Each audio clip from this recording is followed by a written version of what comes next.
Sebelum melanjutkan, jangan lupa subscribe dulu, terima kasih. Bab 34, Mengapa tidak mencari pacar? Terluka. Baik. Meski Mukiki sudah terbiasa mendengar ayahnya mengucapkan dua kata itu, dia tetap merasa sedikit malu saat ayahnya mengatakan hal itu di hadapan guru.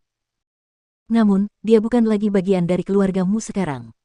Bahkan jika dia berbagi darah dengannya di nadinya, walinya tidak lagi berada di tangan pria itu secara hukum. Selain itu, dia sekarang sudah dewasa sejak kemarin. Jadi mengapa dia takut? Atas dasar apa? Saat memikirkan itu, Mukiki mendongak dan menatap papamu. Maaf, pamanmu, tapi Mu Tangsue mencoba menjebakku dengan menjegal dirinya sendiri, dan itulah sebabnya aku mendorongnya. Kau hanya bisa menyalahkan putri kesayanganmu sendiri atas hal itu, alih-alih mencoba menyalahkanku.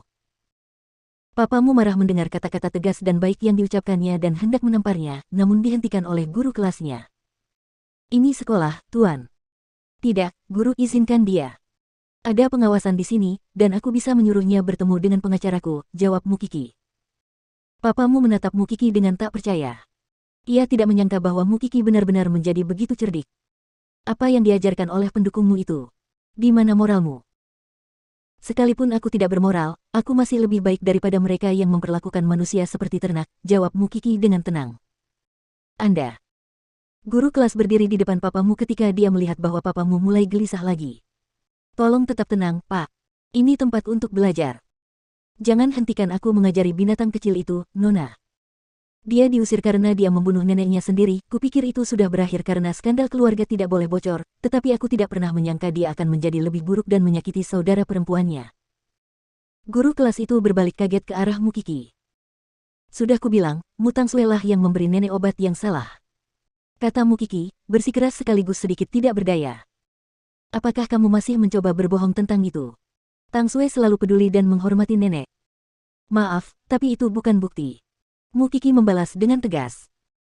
Guru kelasnya segera menangkap inti penting dalam percakapan mereka, dan agak tercengang dengan cara papamu memperlakukan Mukiki.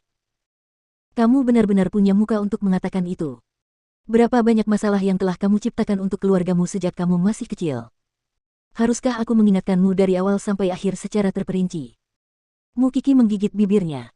Merasa kesal, dia tidak mengatakan apa-apa. Ingatlah, Mukiki. Aku tidak akan bersikap baik jika kamu menyakiti Tangsue lagi. Setelah itu, papamu berbalik dan meninggalkan ruang guru, meninggalkan guru kelas dalam keadaan bingung dan Mukiki dalam keadaan terhina. Meski begitu, Mukiki tidak menangis. Dia menegakkan kepalanya dengan kuat dan menghentikan air matanya yang hampir mengalir keluar. Kemudian, dia menoleh ke arah gurunya dan berkata dengan suara bergetar, "Guru, percayalah padaku, aku benar-benar tidak membunuh nenek." Guru kelas itu merasa sangat sakit hati melihat hal itu dan segera memeluknya, menenangkannya seakan-akan dia adalah anaknya sendiri. Aku percaya padamu. Sungguh. Bagaimanapun, dia telah melihat sendiri kepribadian Mu Tangsue yang bermuka dua. Jika dia harus memilih di antara si kembar, dia lebih memilih Mukiki. Terlebih lagi, dia tentu saja terkejut dengan betapa berbedanya perlakuan papamu terhadap si kembar, dan karena itu bertanya kepada Mukiki tentang alasannya.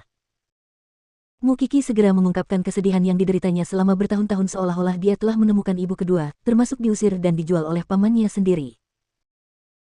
Guru kelasnya terdiam cukup lama, akhirnya membetulkan kacamatanya dan menghiburnya. Kiki, kenyataannya manusia terlahir sebagai kertas kosong, bereaksi dan memilih di bawah pengaruh orang lain sepenuhnya merupakan naluri manusia.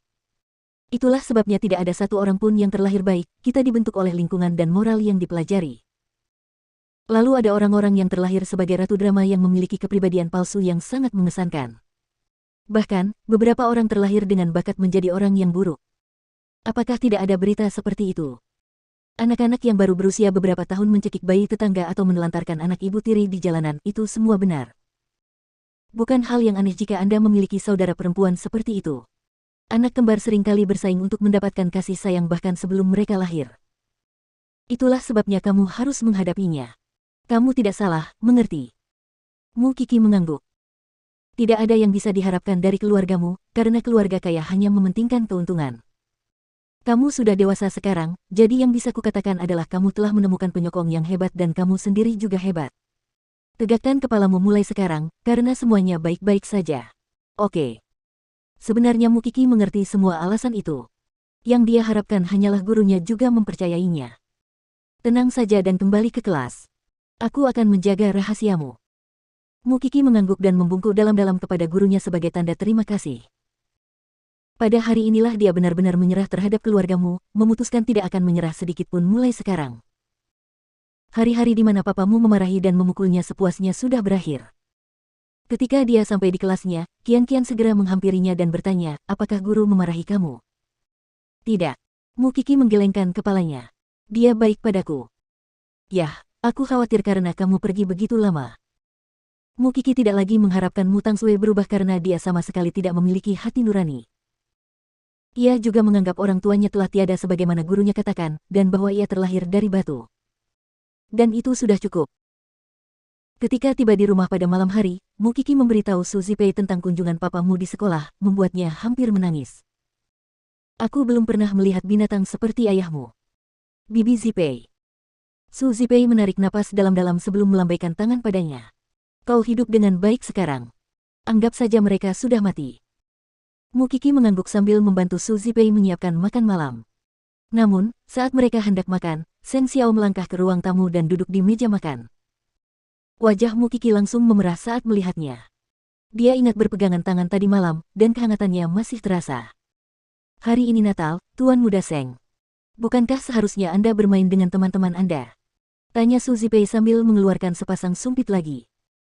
Di luar berisik, di sini sunyi. Setelah itu, Seng Xiao mulai makan tanpa mempedulikan apapun. Kalau begitu, kenapa tidak mencari pacar saja? Desak Su Zipei, kamu sedang berada di puncak kehidupanmu. Seng Xiao melirik Mu Kiki secara refleks, yang menundukkan kepalanya begitu dalam hingga hampir membenamkan wajahnya di mangkuknya. Aku sedang mencari, jawab Seng Xiao singkat. Jika kau melakukannya, baik Kiki maupun aku akan memberimu restu kami. Mustahil. Mu Kiki membalas dalam hati.